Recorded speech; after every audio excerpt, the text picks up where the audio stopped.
Hi friends, welcome to నవిదా వల్గర్స్. Friends, very good evening. IBPS RRB PO clerk సంబంధించి previous questions అయితే చూద్దాం. ఇది పూర్తిగా ప్రీవియస్ అడిగిన పేపర్స్ నుంచి తీసుకున్న క్వశ్చన్స్ అయితే తీసుకున్నాను. ఇందులో ఫస్ట్ క్వశ్చన్ ఇది చూద్దాం. Dash is the combination of scanner and special software which converts the printed or hand written data to ASCII. So అడిగిన క్వశ్చన్ ఏంటంటే, సో స్కానర్ ద్వారా కానీ స్పెషల్ సాఫ్ట్వేర్ ద్వారా కానీ కన్వర్ట్ అయ్యి ASCIIగా కన్వర్ట్ అయ్యేదాన్ని దేని అంటారు, దేని ద్వారా అవుతుంది? సో మీ టైం వచ్చేసి 10 సెకండ్స్ అవుతుంది. ఓసిఆర్ అంటే optical character recognition, MICR, OMR. So మీ టైం అయిపోయింది. సో ఇట్ ఈస్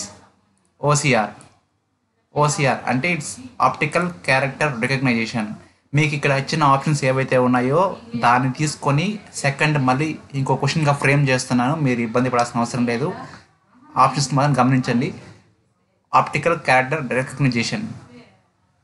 MICR అంటే మ్యాగ్నెటిక్ ఇంక్ క్యారెక్టర్ రికగ్నైజేషన్. అంటే ఇది చెక్స్లో కింద బ్లాక్ కోడ్స్తో ఉంటుంది, దాన్ని స్కాన్ చేసేదే MICR.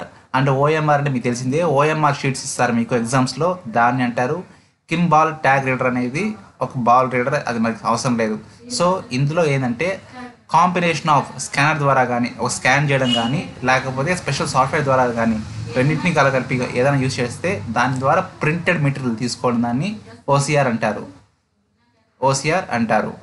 Next question. Which of the following is non volatile memory? Non volatile memory ఏంటి అడుగుతున్నాడు. మీ time starts. Not a volatile memory, గుర్తుపెట్టుకోండి, not a volatile memory. Friends, ఒకవేళ మీ కానీ ఈ వీడియో కానీ చూసేటప్పుడు స్లోగా అనిపిస్తే మీ దాన్ని యూట్యూబ్లో నార్మల్ నుంచి 1.5 స్పీడ్ పెట్టుకొని చూడండి. క్వశ్చన్స్ అయితే స్కిప్ చేయదు. So it is not volatile memory గురించి చెప్తున్నాడు కాబట్టి EEPROM అండ్ PROM రెండు వస్తుంది. సో ఇక్కడ both 1 and 2 is the correct answer. ఇక్కడ చూసినట్టయితే EEPROM అంటే electronic erasable programmable read only memory. దాని ఫుల్ ఫామ్ అయితే electronically erasable programmable read only memory. Rome తెలుసు కదా మీకు, read only memory. It's electronically erasable programmable read only memory. ఇవి డేటాని చిన్న చిన్న కొంతవరకు స్టోర్ చేసుకుంటుంది. అంటే మీరు మదర్ బోర్డులో చూసినట్లయితే అక్కడక్కడ మీకు కొన్ని పార్ట్స్ కనబడుతుంది, లైక్ కెపాసిటర్స్ లా కనబడుతుంది. సో దాన్ని EEPROM అంటారు. అలాగే PROM programmable read only memory. ఈ రెండు నాన్ వాలటైల్ అయితే స్టోర్ చేసుకోవచ్చు, కానీ నాన్ వాలటైల్ అయితే స్టోర్ చేసుకోలేం. ఎప్పుడైతే కంప్యూటర్ టర్న్ ఆఫ్ అవుతుందో ఆ సమయంలో మీ డేటా మొత్తం వెళ్ళిపోతుంది, ఎరేజ్ అయిపోతుంది. అంతవరకు ఇందులో స్టోర్ అవుతుంది. సపోజ్ మీరు కంప్యూటర్ ఆన్ చేశారు, డేటా టైప్ చేస్తున్నారు, ఆ డేటా అంతా ఇందులో ఉంటుంది. ఎప్పుడైతే మీరు సేవ్ చేస్తారో అప్పుడే అది రోమ్లోకి వెళ్తుంది. అంతవరకు ర్యామ్ అండ్ PROM EEPROMలో ఉంటుంది. అర్థమైంది అనుకుంటాను. Next question. The pictorial representation of a program or the algorithm is known as. Friends చెప్పండి. The pictorial representation of a program or algorithm is known as. దాన్ని ఏమంటారు? ఇక్కడ బాగా గుర్తుపెట్టుకోవాల్సింది పిక్టోరియల్ రిప్రజెంటేషన్. అల్గారిథమ్ని పిక్టోరియల్ రిప్రజెంటేషన్గా దేన్ని చూస్తారు? కోడింగా, సూడో కోడా, ఫ్లో చార్టా, structured query language, కమాండా?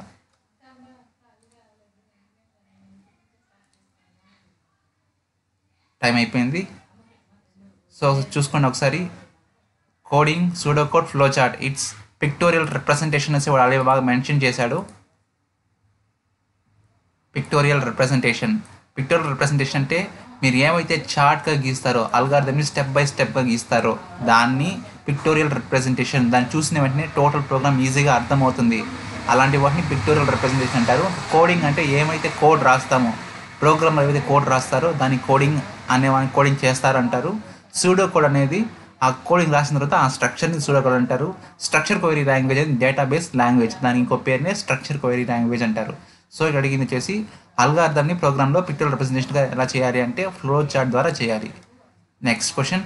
Which are the following options does not belong to any computer language? కింది వాటిలో కంప్యూటర్ లాంగ్వేజ్ సంబంధం లేనటువంటిది ఏది అంటే 4 అయితే ఉన్నాయి, ఒకటైతే కాదు.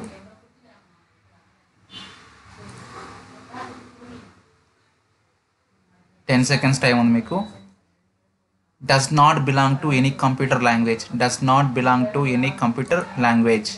సో ఇక్కడ మనకి సి#, డిసిఎల్, ప్రొలాగ్ ఇవన్నీ కంప్యూటర్ లాంగ్వేజ్. అంటే సి++, జావా ప్రజెంట్గా మనం ఏం మాటలు అయితే ఉంటున్నామో దీనికి ముందుగా సి# యూస్ చేసేవాళ్ళు, డిసిఎల్, ప్రొలాగ్ యూస్ చేసేవాళ్ళు. కానీ ఇక్కడ షెల్ ఏమైతే షెల్ అనేది ఉందో అది కంప్యూటర్ లాంగ్వేజ్కి సంబంధించింది కాదు. ప్రొలాగ్ అంటే ప్రోగ్రామింగ్ లాంగ్వేజ్ అని ప్రీవియస్లో అలా పిలిచేవాళ్ళు. సో సి#ని సికి ముందుగానే సి# అని అంటారు, డిసిఎల్. సో షెల్ అనేది కంప్యూటర్ లాంగ్వేజ్ కాదు. Next question, which of the following shows off state of the current in binary code. Off స్టేట్ని ఏ విధంగా చూస్తారు? ఆఫ్ని బైనరీ కోడ్లో ఏ విధంగా సూచిస్తారు? 1, 10, 0, 9 లేకపోతే బోత్ 1 and 2. సో ఆఫ్ని ఏ విధంగా సూచిస్తారు అంటే ఇట్స్ జీరో కోడ్తో సూచిస్తారు. మనకి బైనరీ కోడ్స్లో రెండు నంబర్స్ ఉన్నాయి, ఒకటి 0 లేకపోతే 1. ఈ రెండింటిని యూస్ చేసి మాత్రమే టోటల్ కంప్యూటర్ లాంగ్వేజ్ అంతా రాస్తాము. సో అందులో 0 అనే దాన్ని ఆఫ్లో, 1 అనేది ఆన్గా తీసుకుంటాం. సో క్వశ్చన్స్లో మీకు RRBPO క్వశ్చన్స్ ఇది లాస్ట్ టైం 1998లో అలాంటి సిచ్యువేషన్స్లో దీన్ని అడిగాడు. సో ఒకసారి మీరు కానీ చూసేటప్పుడు వీడియో కానీ స్లోగా ఉన్నట్టయితే మీ నార్మల్ స్పీడ్ని 1.25 కానీ 1.5 కానీ పెట్టుకొని చూడండి, ఏ క్వశ్చన్ స్కిప్ చేయొద్దు. 6th question, which domain name does belong to military or defence organisation? ఇక్కడ .mil, .edu, .military, .biz అని ఇచ్చారు. సో మిలిటరీ కానీ డిఫెన్స్ ఆర్గనైజేషన్ సంబంధించి కింద వాటిలో దేన్ని యూజ్ చేయబడతారు?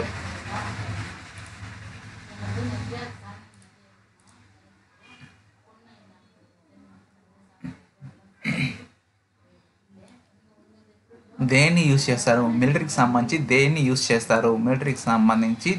చేస్తారు అంటే మనం ఏమైనా చెప్పుకుంటాం .mil అంటే www.google.com లేకపోతే .org అంటే ఆర్గనైజేషన్, .edu అంటే ఎడ్యుకేషన్, .mil అంటే మిలిటరీ అని అర్థం. అంటే ఆ డిపార్ట్మెంట్కి సంబంధించింది, ఆ ఆర్గనైజేషన్కి సంబంధించింది, ఈ ఎడ్యుకేషన్ ఒక కాలేజ్కి సంబంధించింది అని చెప్తారు. సపోజ్ ఎస్వి యూనివర్సిటీ ఉంటే ఎస్వి యూనివర్సిటీ .edu అంటారు. అంటే ఎస్వి యూనివర్సిటీ .education వాళ్ళ వర్క్ మాత్రమే ఉంటుంది. సో .mil అని కొడితే మిలిటరీ వర్క్ మాత్రమే ఉంటుంది, ఇంకా ఎవరు దాన్ని యూజ్ చేయడానికి ఛాన్స్ లేదు. Next, dash is a network point that acts as an entrance to another network. So A network అనేది అనదర్ నెట్వర్క్గా ఉంటుంది. చూడండి ఒకసారి. Next question, dash is a network point that acts as a entrance to another network. ఒక network నుంచి ఇంకొక network వెళ్ళడానికి దేన్ని use చేస్తారు? ఏ పాయింట్ని యూజ్ చేస్తారు? ఒక నెట్వర్క్ నుంచి ఇంకో ఎంట్రన్స్ ద్వారా ఇంకో నెట్వర్క్ వెళ్ళాలంటే గేట్వేని యూజ్ చేస్తారు. గేట్వే అనేదాన్ని ఒక నెట్వర్క్ నుంచి ఇంకో నెట్వర్క్ వెళ్తుంది.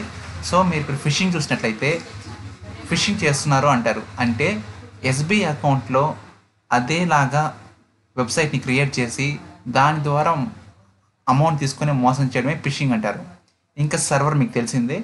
FTP అంటే ఫైల్ ట్రాన్స్ఫర్ ప్రోటోకాల్ అంటారు దాన్ని. అది మెయిల్ సెండింగ్ కానీ రిసీవింగ్ కానీ సంబంధించింది.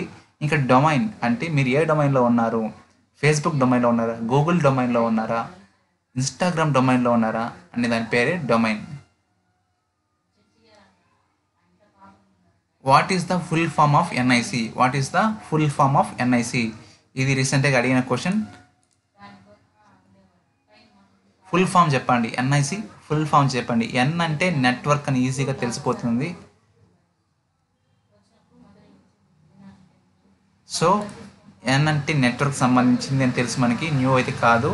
ఇక్కడ నెట్వర్క్ ఇంటర్ఫేస్ కార్డ్ అంటే మీరు మీ ల్యాప్టాప్ని కనుక వైఫైకి కనుక కనెక్ట్ చేయాలి అంటే ఈ కార్డ్ అనేది ఖచ్చితంగా మీ దాంట్లో ఇన్సర్ట్ చేయాల్సి ఉంటుంది. ఎవ్రీ ల్యాప్టాప్లో కానీ, పీసీలో కానీ, ఫోన్స్లో కానీ ఇది ఖచ్చితంగా ఉంటుంది. సో దాని ద్వారా కనెక్షన్ అనేది రెండింటికి లింకేజ్ ఏర్పడుతుంది. సో దాన్ని NIC నెట్వర్క్ ఇంటర్ఫేస్ కార్డ్ అంటారు. To correct an error in any program dash is used. ఒక ప్రోగ్రాంలో ఎర్రర్ కానీ కనెక్ట్ చేసినట్లయితే దాన్ని ఏమంటారు? ఏ ప్రోగ్రాంలో అయినా ఎర్రర్ని కరెక్ట్ చేసినట్లయితే దాన్ని ఏమంటారు? ఏమంటారు? ఎస్, ఆప్షన్స్ అయితే వస్తున్నాయి. నెక్స్ట్ ఫ్రెండ్స్, ఇక్కడ చూసినట్లయితే it's computer debugger interpreter assembler అంటే మనకి డీబగ్గర్. బగ్స్ ఉంటాయి, ఆ బగ్స్ని ఎర్రర్నే బగ్ అంటాం, దాన్ని డీబగ్గర్ అంటాం. డీబగ్ చేసి దాన్ని కరెక్ట్గా చేయొచ్చు, దాన్ని ప్రోగ్రామింగ్లో డీబగ్గర్ అంటారు. కంప్యూటర్ తెలిసిందే, ఇంటర్ప్రిటర్ అసెంబ్లర్. మీ హై కోడ్ని మిషన్ కోడ్కి మార్చాలంటే ఈ అసెంబ్లర్ అవసరం. మళ్ళీ మిషన్ కోడ్ని హై లెవెల్లో మార్చాలంటే ఈ అసెంబ్లర్ అవసరం. అంటే హై కోడ్కి మళ్ళీ మిషన్ కోడ్కి మధ్యలో ఉండేదే అసెంబ్లర్. అంటే మనం ఏమైతే ఏబిసిడి ఇస్తామో దాన్ని హై కోడ్ అంటారు. 0-1గా ఏమైతే ఉంటుందో దాన్ని మిషన్ కోడ్ అంటారు. ఈ హై కోడ్ని అంటే మనం రాసే అక్షరం ఏమైతే మార్చి దాన్ని 0-1 బైనరీ డిజిట్స్గా కంప్యూటర్కి అందించి దాని నుంచి రెస్పాన్స్ తీసుకొచ్చేదే అసెంబ్లర్. ఈ అసెంబ్లర్ని గుర్తుపెట్టుకోండి, దీనికి అసెంబ్లర్ అంటే అది. Next, which of the following key on the keyboard is or called modifier keys? కింది వాటిల్లో మోడిఫైయర్ కీస్ అనేదాన్ని దేనిని సూచిస్తుంది? మోడిఫైయర్ కీస్, కింది వాటిల్లో మోడిఫైయర్ కీస్ అనేది దేని సూచిస్తుంది? కింది వాటిల్లో మోడిఫైయర్ కీస్ అనేదాన్ని దేన్ని సూచిస్తుంది?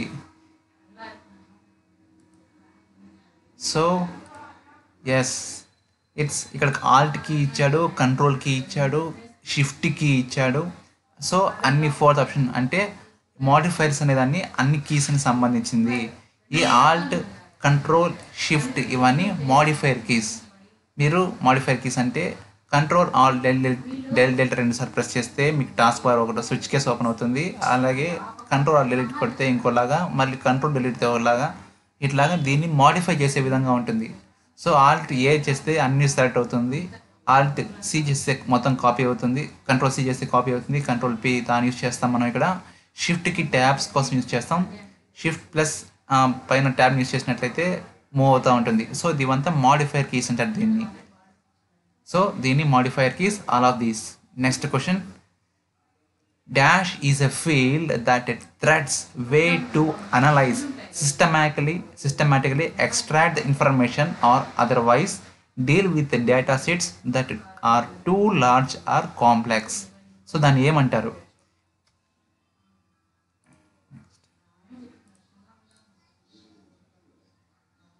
చూడండి ఒకసారి, ఏ ఫీల్డ్ని మనం ఇక్కడ అనలైజ్ చేయాలి, తర్వాత ఇన్ఫర్మేషన్ ఎక్స్ట్రాక్ట్ చేయాలి, అలాగే కాంప్లెక్స్ ఉన్న దాన్ని కూడా మనం ఎక్స్ట్రాక్ట్ చేయాలి. ఈ మూడింటిని చేసేదాన్ని ఏమంటారు? ఏమంటారంటే ఇట్స్ బిగ్ డేటా అంటారు. సో ఈ బిగ్ డేటా వల్ల ఇదొక ప్రోగ్రామింగ్ లాంగ్వేజ్. సో దీన్ని ఏదేం చేస్తుందంటే అనలైజ్ చేస్తుంది, టోటల్గా అనలైజ్ చేసి తర్వాత ఇన్ఫర్మేషన్ తీసుకోవడం కానీ దాంట్లో డేటాలో ఉండే కాంప్లెక్సిటీని కూడా సాల్వ్ చేసే విధంగా ఉంటుంది. సో ఆర్పిఏ అంటే రోబోటిక్ ప్రాసెస్ ఆటోమేషన్స్, అంటే రోబోట్స్ చేసే ఏమైతే యూజ్ చేస్తారో సాఫ్ట్వేర్స్ దాన్ని ఆర్పిఏ అంటారు. ఇంకా డేటాబేస్ అంటే మీకు తెలిసిందే, బ్యాక్ ఎండ్ సాఫ్ట్వేర్ అంటారు దాన్ని. స్పార్క్ అనేది ఒక language. Which of the following terminology describes the digitally connected universe of everyday physical device? కింది వాటిల్లో ప్రతిరోజు ఫిజికల్ డివైస్ కనెక్ట్ అయ్యే టెర్మినాలజీ ఏది? డిజిటలీగా కనెక్ట్ అయి ఉంటుంది, ప్రతి ఒక్క ఫిజికల్ డివైస్ డిజిటలీగా కనెక్ట్ అయి ఉంటుంది, దాని టెక్నాలజీ ఏంటి? ఎవ్రీడే, ప్రతిరోజు మీరు మొబైల్ కానీ లేకపోతే యాపిల్ వాచ్ కానీ సామ్సంగ్ ఎంఐ బ్యాండ్స్ కానీ అన్నీ ఒకదానికి కనెక్ట్ అయి ఉంటుంది, దాన్ని ఇదేమంటారు? సో ఇంటర్నెట్ ఆఫ్ థింగ్స్ అంటారు. ఇంటర్నెట్ ఆఫ్ థింగ్స్ డిజిటల్గా కనెక్ట్ అయి ఉంటుంది, మీ ఫోన్కి వాచ్కి కనెక్ట్ అయి ఉంటుంది, మీ ఫోన్కి టీవీకి కనెక్ట్ అయి ఉంటుంది. So internet of things use చేయడం వల్ల ఒకే దాన్ని అన్నిటికీ యూజ్ చేసుకోవచ్చు.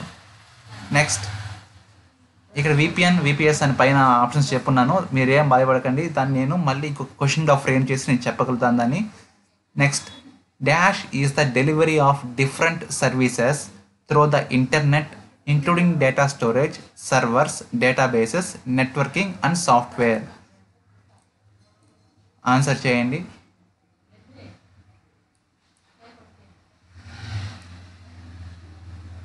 ఇంటర్నెట్ ఇంక్లూడింగ్ డేటా స్టోరేజ్ అంటున్నాడు. ఇంక్లూడింగ్ డేటా స్టోరేజ్ సర్వర్స్కి సంబంధించింది, నెట్వర్క్ సంబంధించింది, సాఫ్ట్వేర్కి సంబంధించింది. సో అన్నీ స్టోర్ చేసుకుంది. సపోజ్ మీ మెయిలే అనుకోండి, అవన్నీ స్టోరేజ్ చేసుకోవాలి. ఎక్కడ స్టోర్ అవుతుంది? ఇప్పుడు మీరు ఈజీగా క్యాచ్ చేస్తుంటారు. ఎస్, క్లౌడ్ కంప్యూటింగ్, క్లౌడ్లో స్టోర్ అవుతుంది. మీకు వచ్చే మెయిల్స్ కానీ, మీకు వచ్చే వాట్సాప్ మెసేజెస్ కానీ, అన్నీ ఏవి ఇన్స్టాగ్రామ్లో యూస్ చేసేవి కానీ అన్నీ మీకు సర్వర్లో స్టోర్ అవుతుంది. ఒకసారి క్వశ్చన్ చదువుకోండి. Cloud computing is a delivery of different services అన్నాడు. ఒక్కొక్క సర్వీస్ చేస్తుంది. ఎందులో అంటే ఇంటర్నెట్ యూస్ చేయడం ద్వారా, ఇంటర్నెట్లో డేటా స్టోరేజ్ చేయడం ద్వారా, సర్వర్స్లో పెట్టడం ద్వారా డేటాబేస్గా యూస్ అవుతుంది, నెట్వర్క్గా ట్రాన్స్మిట్ అవుతుంది, టోటల్గా ఈ సాఫ్ట్వేర్గా యూజ్ అవుతుంది. దాన్ని క్లౌడ్ కంప్యూటింగ్ అంటారు. ఇంకా angular computing, reacting computing, virtual computing upcoming వీడియోస్లో అయితే చెప్తాను. వర్చువల్ కంప్యూటింగ్ అంటే మీకు ఈజీగా తెలుస్తుంది, ఆగ్మెంటెడ్ రియాలిటీతో ఉంటుంది. 14th question. Dash is an experience where designers enhance parts of users' physical world with computer generated input. Computer generated input దాన్ని ఏమంటారు? మీరు కనుక స్లోగా అనిపిస్తుందంటే వీడియోని ఈ టైమర్ వల్ల వీడియోని స్పీడ్ మోడ్లో పెట్టుకొని చూడండి. ఏ క్వశ్చన్ని స్కిప్ చేయొద్దు. ప్రతి క్వశ్చన్ మనకి ఎగ్జామ్కి ఒక మార్క్ వస్తుంది ఖచ్చితంగా. సో ఏ ఎక్స్పీరియన్స్ తీసుకుంటుంది అంటే ఆగ్మెంటెడ్ రియాలిటీ. ఇక్కడ ఆగ్మెంటెడ్ రియాలిటీ అంటే ఐస్కి ఒక వేరబుల్ మాస్క్ ఉంటుంది. ఇప్పుడు మీకు ప్రజెంట్ సాఫ్ట్వేర్ మీకు అందుతుంది అనమాట. బయట ఇక్కడ ఏమి ఉండదు, కానీ అందులో పెట్టుకున్నట్లయితే అన్నీ ఉన్నట్టే ఉంటుంది. సో దాన్ని augmented reality. Physical world touching capacity అన్నీ టచ్ చేసినట్టే ఉంటుంది, కానీ ముందర ఏమీ ఉండదు. అలాంటి ఎక్స్పీరియన్స్ చేసే దాన్ని ఆగ్మెంటెడ్ రియాలిటీ అంటాము. ఇంకా interactive reality, cloud reality, virtual reality అనేది లేదు. Next question. Dash is a structure that stores transactional records of the public in several databases in a network connected through peer-to-peer nodes. So ఏది peer-to-peer nodes అన్నాడు. 10 seconds.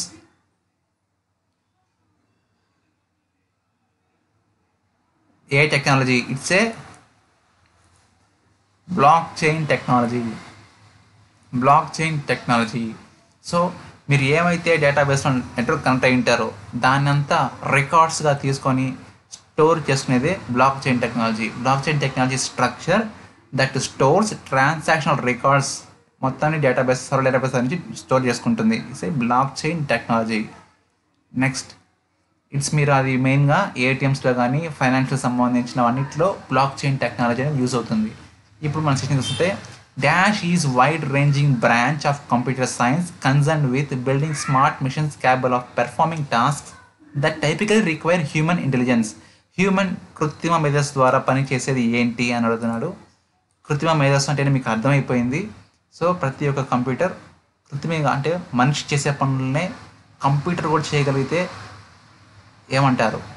Present popular అయ్యేది artificial intelligence.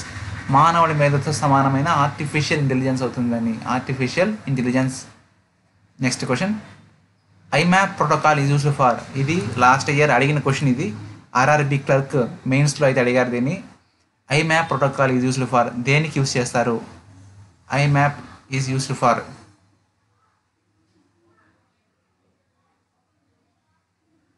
So it's sending mails. Next question. The uses of software or hardware has designed is known as. దాన్ని ఏమంటారు?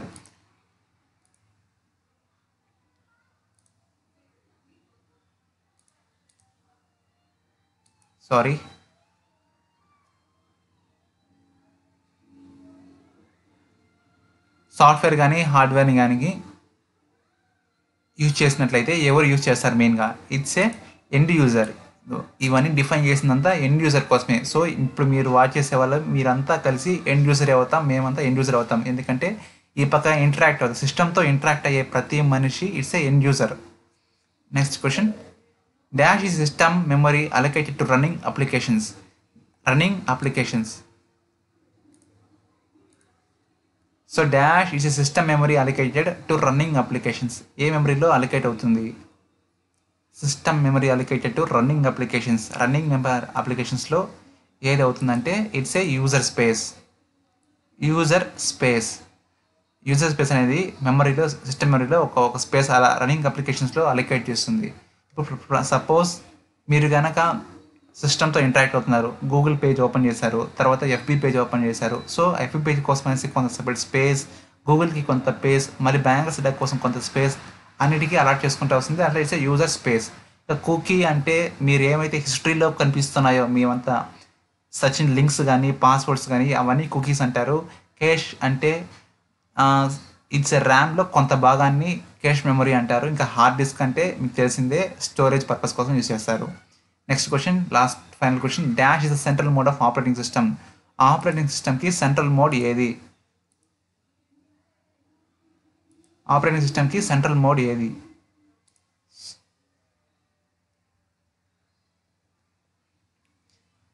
బిఐఓఎస్ అంటే basic input output system అంటారు. ROM అంటే read only memory. Cash అంటే మెమరీలో ఒక భాగం. So kernel, it's answer is kernel. Kernel is the central module of operating system. Operating system start అవ్వాలన్నా ఏమన్నా ఉండాలి అంటే కెర్నల్ కంపల్సరీగా మీకు లోడ్ అవ్వాల్సిందే. సో ఫ్రెండ్స్, ఇది వాటి క్వశ్చన్స్. ప్లీజ్ మీకు లైక్ చేయండి, షేర్ చేయండి, సబ్స్క్రైబ్ చేసుకోండి. అలాగే వీడియో లెంతీగా అనిపిస్తే మీరు స్పీడ్ మోడ్లో పెట్టుకొని చూడండి, ఏ క్వశ్చన్ని స్కిప్ చేయొద్దు. So until take care, by by.